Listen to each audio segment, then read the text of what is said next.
Carta do apóstolo Paulo aos Romanos, capítulo 1, somente o versículo 25. Diz assim a palavra de Deus: pois eles mudaram a verdade de Deus em mentira, adorando e servindo a criatura em lugar do Criador, o qual é bendito eternamente. Amém. Vamos fechar os nossos olhos, vamos orar.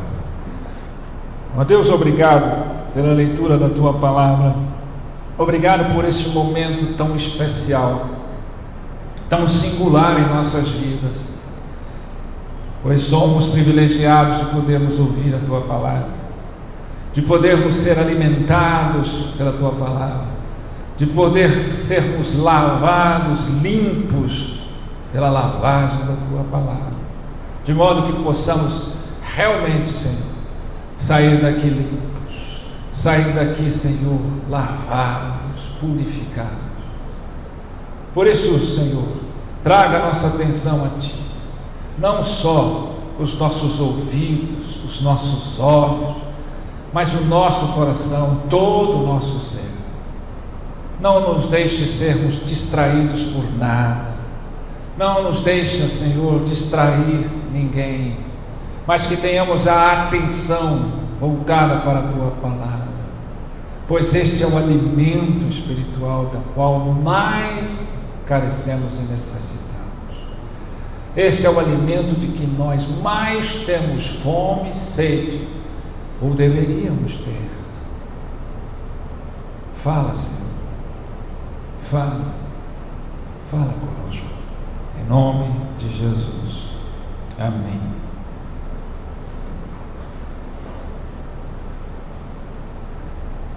Mudaram a verdade em mentira. Mentira. Eu creio que, e não é difícil dizer isso, que todos nós aqui não temos apreço nenhum pela mentira. Não deveríamos ter. A mentira não é só abominável a Deus, ela deveria ser abominável a nós também. Não é legítimo, não é saudável, não é agradável viver a mentira. Não é agradável conviver com pessoas que mentem. Não é lícito, não é justo, não é moralmente falando dessa forma, uma pessoa que mente, uma pessoa que tem dificuldade com a verdade. Mas o fato é que vivemos num mundo que é influenciado pelo maior inimigo das nossas almas, o diabo, que é chamado de pai da mentira. Também é fato de que nós estamos muito mais envolvidos na mentira do que imaginamos. Ninguém de nós em sã consciência admitiria ou reagiria de forma tranquila e serena se fôssemos chamados de mentirosos. Cada um de nós agiria de maneira muito, às vezes até agressiva, não admitindo jamais um rótulo desse. Por quê? Porque nós não concordamos com a mentira, mesmo moralmente, pessoalmente e também biblicamente. A palavra de Deus declara com todas as letras que os mentirosos não herdarão o reino dos céus. Agora, há aqueles que mentem inconscientemente, há aqueles que não conseguem se livrar de um estado de mentira, aqueles que não querem sair da mentira. Há aqueles que mentem descaradamente e usam isso como artifício de vida. Há aqueles que mentem inconscientemente. O fato é entender até quando nós não vivemos uma mentira. A mentira que contamos para nós mesmos. A mentira que contam para nós. E às vezes essa mentira contada para nós, ela não vem audível, ela não vem como uma notícia, como uma informação, ela vem com aquilo que nós mais achamos justos, lícitos na vida da gente. Com aquilo que é incompatível. Porque o texto é claro quando Paulo diz que eles mudaram a verdade em mentira, adorando e servindo a criatura ao invés de servir ao Criador. Então, por esse aspecto, o pecado gerou em nós uma vida de mentiras. Ele afasta-nos da verdade e nos aproxima da mentira. E a maior de todas as mentiras, porque tem mentiras demais na nossa vida, uma delas, uma grande mentira das nossas vidas, é dizer que o nosso problema de vida é externo e não em nós mesmos. Sempre quando nós enfrentamos dificuldades, nós dizemos que esse problema é por alguém, ou por alguma coisa, ou por uma situação, ou uma circunstância externa, mas nunca pelo nosso próprio coração. E a maior mentira de todos é de que nós podemos encontrar nas pessoas ou em algum lugar aquilo que só Deus pode nos dar. E é exatamente isso que nós fazemos. Nós passamos a vida, e essa mentira que nós precisamos desfazer da nossa vida é que coisas, pessoas ou qualquer dessas que exista pode nos dar aquilo que só Deus pode nos dar. E passamos uma vida. Às vezes nós, no nosso primeiro amor, colocamos Deus no centro e vemos que só Deus pode nos dar a satisfação, a alegria verdadeira, real. Mas passa um pouco tempo e a gente já vai buscar substitutos para Deus. O tempo todo nós estamos substituindo o espiritual pelo físico. Nós fazemos isso o tempo todo. Substituímos o espiritual pelo físico, né? Por que nós fazemos isso? Essa é uma tendência nossa, né?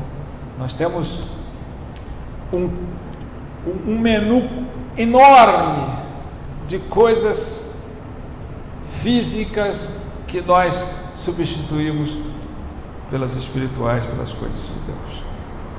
Temos um menu enorme. Basta você parar e ser sincero consigo mesmo, se somos todos nós, lutamos contra isso, que nós tentamos encontrar vida, satisfação em coisas materiais. Quantas pessoas tentam fazer isso? Acham que só obtendo, conquistando coisas materiais, ele vai encontrar a vida, a satisfação que ele precisa na vida. Ou buscamos no amor de outras pessoas. Às vezes nós olhamos para ele, se Deus me der aquela pessoa, se eu tiver aquela pessoa, se eu retornar àquela pessoa, se eu tiver o amor daquela pessoa, ou daquelas pessoas, eu vou encontrar a felicidade. Nós buscamos vida na segurança. Não. Se eu tiver segurança, seja ela, né, de alguma forma relacional, material e de tudo, a minha vida vai ser completa. Buscamos vida em situações físicas, em lugares, em satisfação desse tipo. Buscamos vida no prazer experimentado fisicamente, ou no conforto, no sucesso material, na fama. Buscamos vida em todos esses lugares. Mas a palavra de Deus é clara quando Jesus disse: eu vim para que tenham vida e a tenham em abundância. Veja como a gente vive a mentira inconscientemente, porque achamos que essas coisas podem nos dar aquilo que só Deus pode nos dar.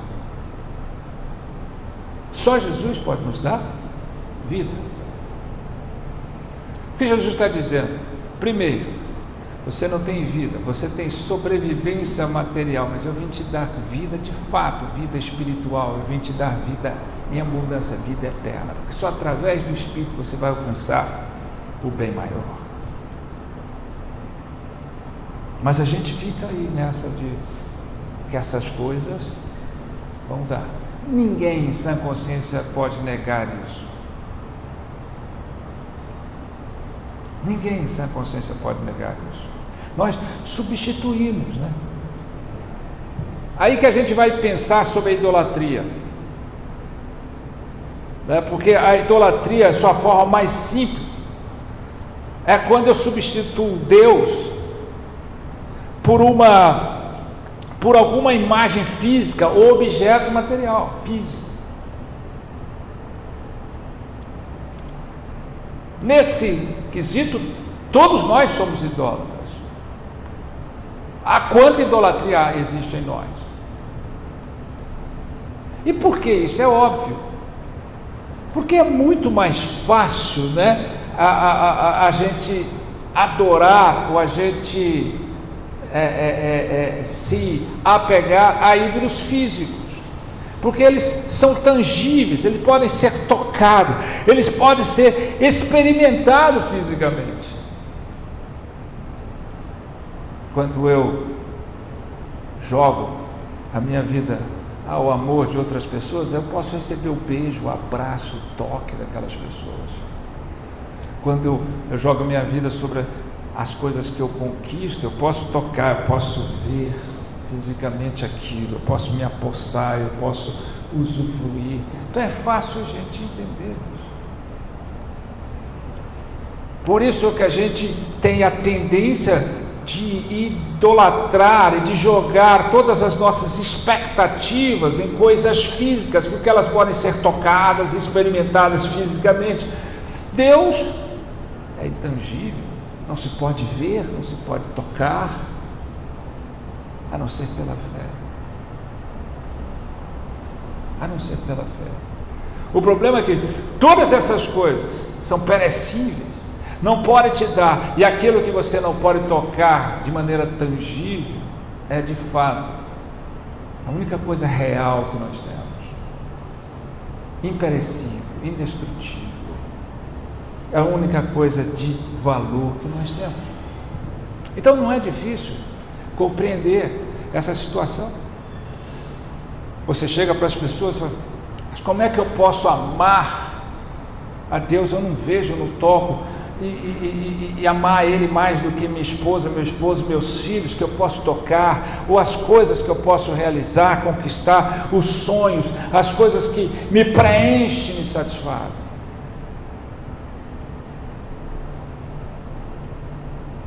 E o maior ídolo das nossas vidas somos nós mesmos.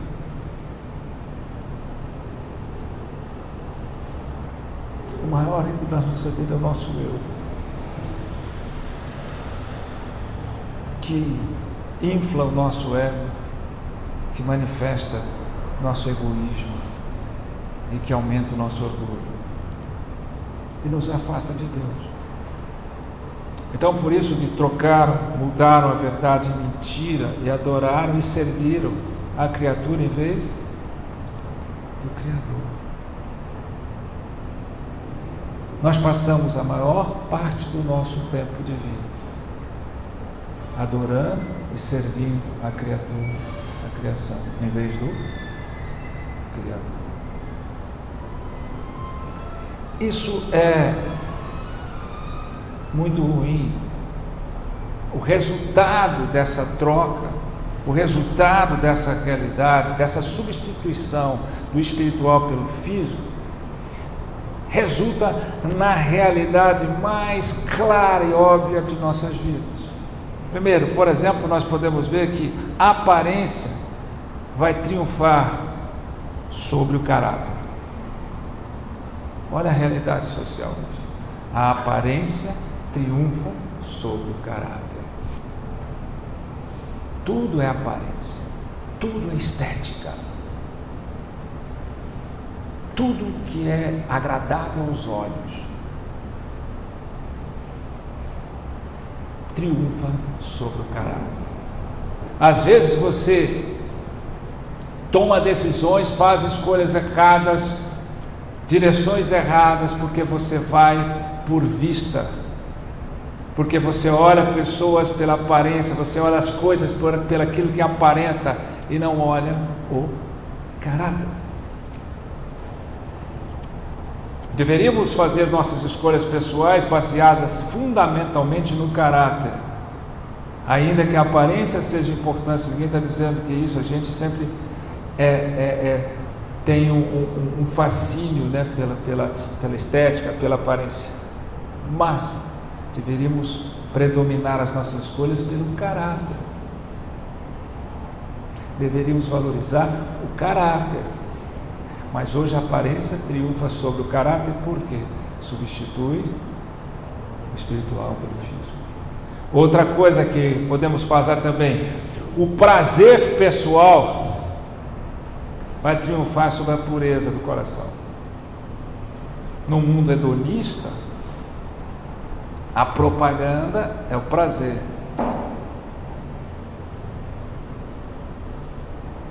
A vitória, a conquista é o prazer, aquilo que me dá mais prazer. Então o prazer vai sempre triunfar sobre a pureza do coração. Não, eu quero buscar a pureza do meu coração. Não importa o prazer ou não prazer, eu quero ter prazer em Cristo, eu quero ter prazer na santidade. Não, eu quero ter prazer físico. Eu quero ser feliz.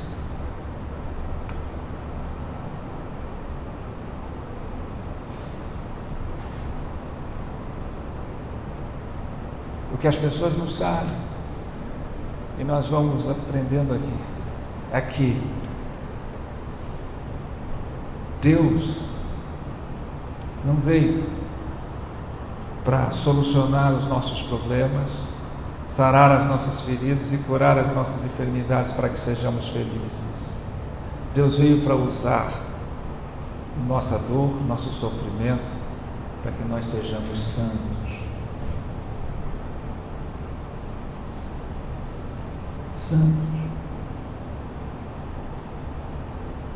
Outra coisa que você pode substituir é que o amor de uma pessoa triunfa sobre o amor de Deus. Isso é claro na nossa vida.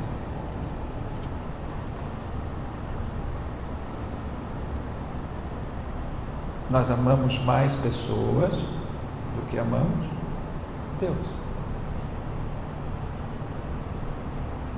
Mas o mandamento maior é amar a Deus sobre todas as coisas e ao próximo como a nós mesmos. Outra coisa que não pode, claro, coisas materiais triunfam sobre realidades espirituais. Eu luto, eu me esforço, eu trabalho mais para ter mais coisas. Não porque eu amo trabalhar,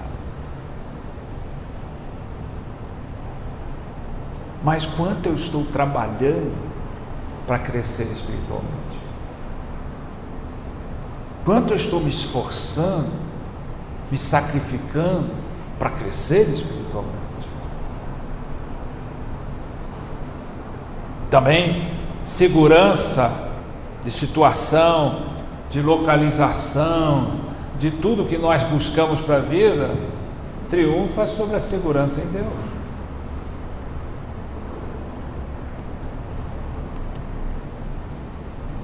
Quando eu substituo o espiritual pelo físico, a segurança passa a ser o meu Deus. E essa segurança não provém da segurança que eu tenho em Deus na minha vida, mas nas coisas.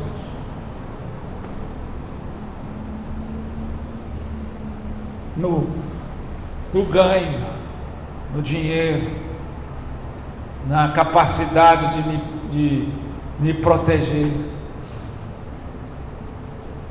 Outra coisa é que prazer físico vai triunfar sobre satisfação da alma.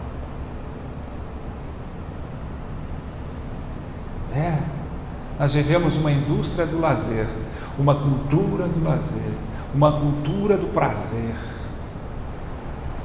Mas o quanto nós temos satisfação na nossa alma?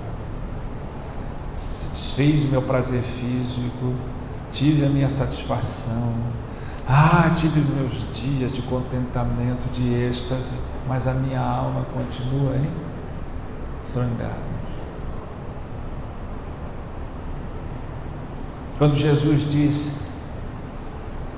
lá, capítulo de Mateus, capítulo 28, versículo, ele diz assim: vinde a mim, todos que estáis cansados e sobrecarregados, eu vos aliviarei. Tomai o meu jugo que é leve e suave, aprendei de mim que sou manso e humilde de coração, e achareis descanso para quê? Vossa alma. Não é descanso físico, não é sobrecarregado de pressões do mundo, não é esse alívio que Jesus está falando o alívio do pecado. Se você vir a mim e aprender de mim, eu vou limpar você do pecado, você vai encontrar satisfação na sua alma. Eu vou aliviar a sua alma, não o seu físico. Eu estou cansado, eu quero vir aqui e quero ter um alívio na minha vida física. Eu já estou cansado da labuta. Não é para isso que Jesus te chamou. Você pode estar cansado o tempo todo, você está cansado de tanto correr atrás daquilo que você mente para si mesmo, que mentiram para você, que pode te dar aquilo que só Deus pode te dar. Você vai correr a vida inteira e vai se frustrar o tempo todo, porque você vai cansar fisicamente, mas a sua alma vai ficar em frangalhos. Você vai para um spa, você vai para umas férias, você vai descansar fisicamente, mas sua alma continuará em frangalhos. Por isso é que Jesus, só quando você vem a mim, eu descanso a sua alma, porque só eu tenho poder de satisfazer a sua alma. Você não pode esquecer que se você troca o espiritual pelo físico, o presente triunfa sobre a eternidade. Por isso que dentro do seio da igreja, as pessoas estão mais preocupadas com o presente e até com o passado do que com a eternidade. E somente quando você tem os olhos na eternidade é que você pode mudar toda a sua perspectiva de vida presente.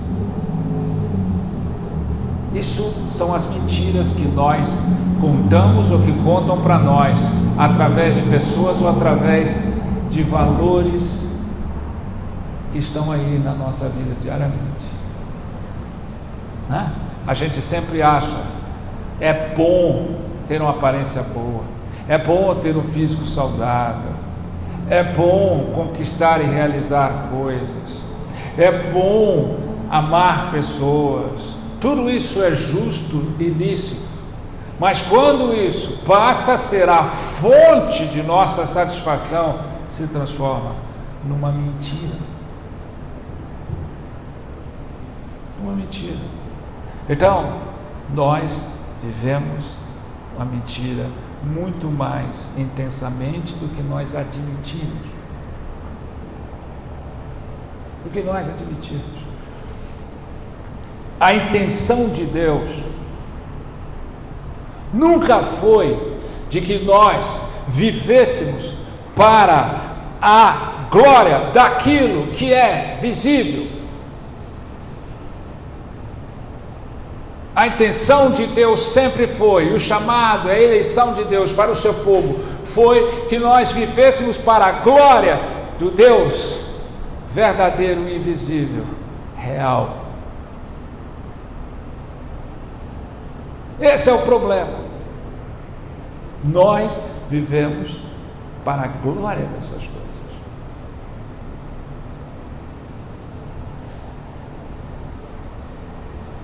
Elas, por sua própria natureza, as coisas físicas, elas jamais têm o poder de oferecer aquilo que só o Criador pode dar. A criação jamais vai nos dar aquilo que só Deus pode nos dar. E essa mentira acompanha nossas vidas, toda a existência. Enquanto nós não entendermos e lançarmos fora essa mentira, e vivemos a verdade que nos liberta dessa mentira, dessa treva enganosa, nós vamos ainda dar vazão e alimentar os nossos ídolos. Lembra que eu falei outro dia, o coração é uma fábrica de ídolos. O coração é uma fábrica de ídolos. As coisas físicas não são permanentes, gente. Elas são perecíveis, temporárias. Nós trocamos o eterno pelo temporário. Nós trocamos aquilo que é permanente por aquilo que é provisório, o tempo todo. Ah, pastor, mas é difícil. Por isso que o justo anda por fé, e fé é a certeza das coisas que se esperam e a prova das que não se veem.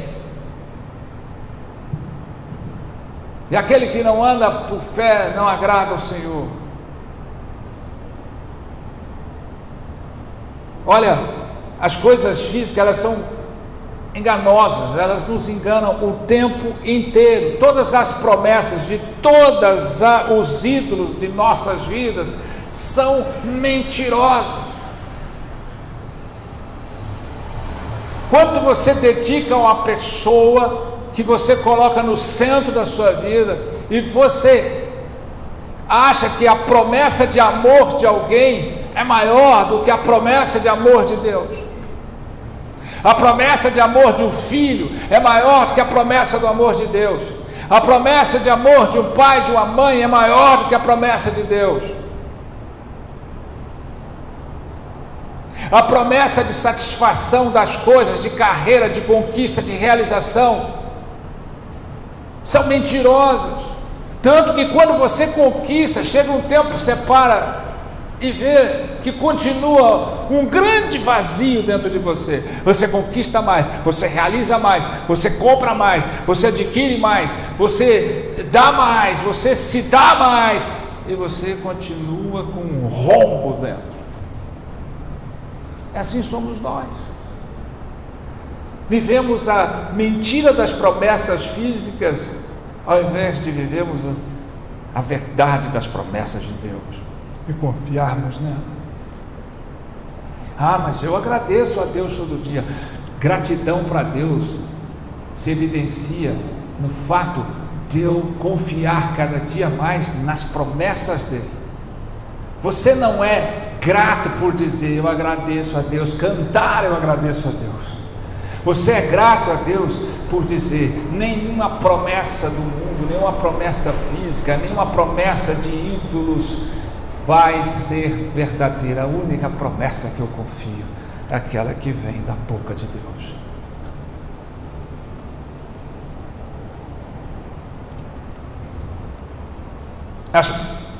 As coisas físicas são escravizadoras. Nos tornamos escravos das nossas relações, nos tornamos escravos das coisas que conquistamos e realizamos, e não entendemos isso. Quanto mais eu conquisto, mais escravo daquilo eu fico.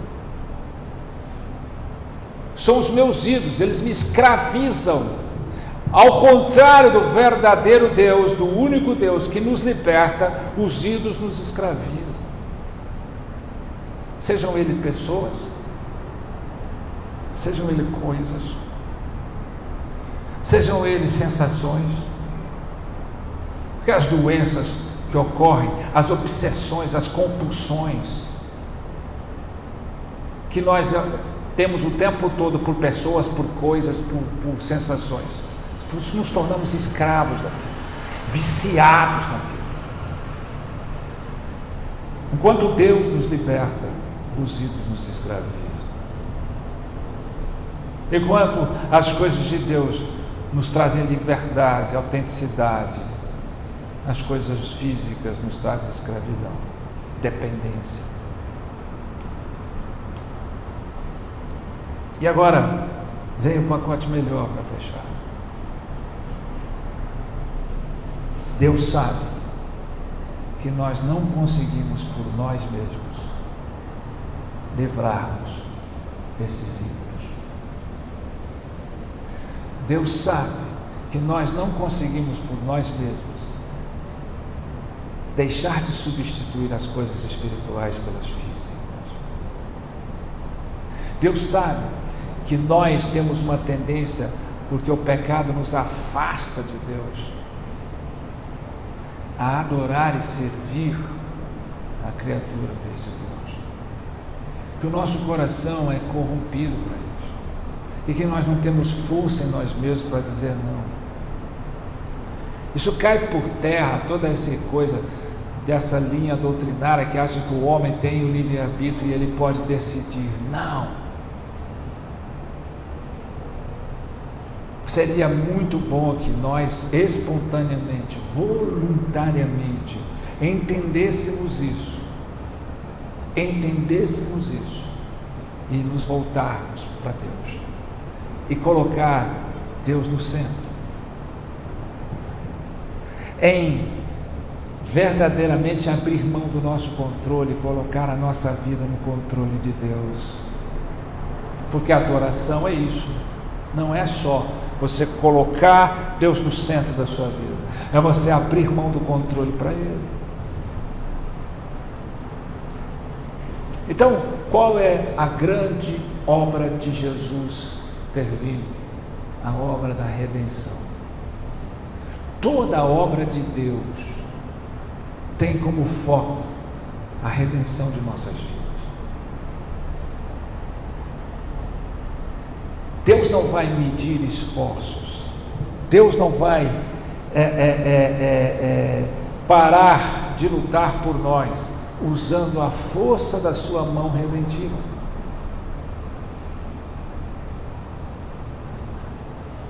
E como é que Ele faz isso? Muitas vezes esmagando os nossos sonhos, frustrando as nossas expectativas, impedindo as nossas realizações pessoais, tirando o ar das nossas esperanças utilitárias. Ele faz isso, não permitindo de forma alguma que nós possamos viver na delícia das coisas físicas, dos nossos anseios, dos nossos desejos pessoais, para que nós troquemos, encontremos em outro lugar que não seja na verdadeira fonte que é Ele. Aí você pode ter uma pequena noção do porquê a dor e o sofrimento fazem parte do processo.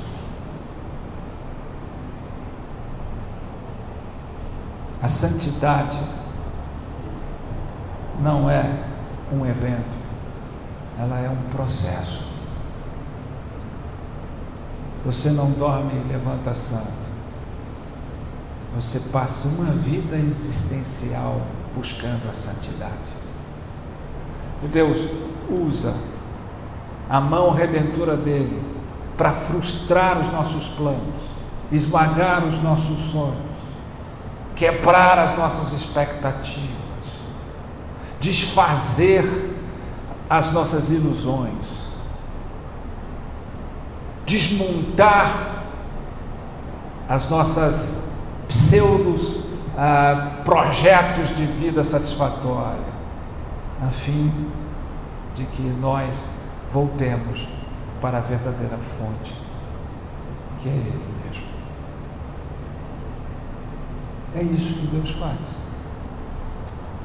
O coração pecaminoso troca, muda a verdade em mentira e começa a adorar e servir a criatura. Mas o coração tocado e moldado por Deus volta da mentira para a verdade e para adorar e servir o Criador e não a criatura. É assim que nós devemos fazer, porque caso contrário, o nosso fim vai ser terrível. Você e eu não damos conta. Nós somos pessoas e carecemos de transformação, ajudando pessoas a serem transformadas o tempo todo. Nós não somos pessoas transformadas, ajudando pessoas a alcançarem transformação. Somos pessoas que carecemos da graça de Deus para transformar-nos todos os dias, ajudando pessoas a reconhecer a sua necessidade de serem transformadas. E só Deus pode fazer isso. Só Deus pode fazer isso. Então, quando nós olhamos para a dor, para o sofrimento, nós devemos, às vezes, parar e entender que Deus, com a sua mão redentora, muitas vezes permite que certas coisas aconteçam, porque mais vale para Ele a nossa alma do que o nosso corpo. Mais vale para Ele a nossa santidade do que a nossa felicidade. Mais vale para Ele a nossa salvação do que a solução dos nossos problemas. Deus continua sendo poderoso para solucionar os nossos problemas. Deus continua sendo Deus que pode, e só Ele pode fazer o impossível. Mas lembre-se, Deus vai agir com toda a força da sua mão redentora para nos livrar da ilusão, da mentira de que há outro lugar em que você e eu possamos encontrar aquilo que só Ele pode nos dar. Só Ele pode nos dar. Então, em nome de Jesus, que nós entendamos isso. Primeiro, que nós nos arrependamos e nos coloquemos diante de Deus, reconhecendo as mentiras que nós contamos para nós mesmos, as mentiras que nós dizemos para os outros ou que nos contam, a mentira que não é dita em nosso coração pelo pecado, pelo inimigo das nossas almas, de que podemos encontrar satisfação em outro lugar que não seja em Deus. Paremos de viver essa mentira e voltemos para a verdade, uma verdade que nos liberta e não uma mentira que nos escraviza. Amém? Vamos ficar de pé, vamos orar.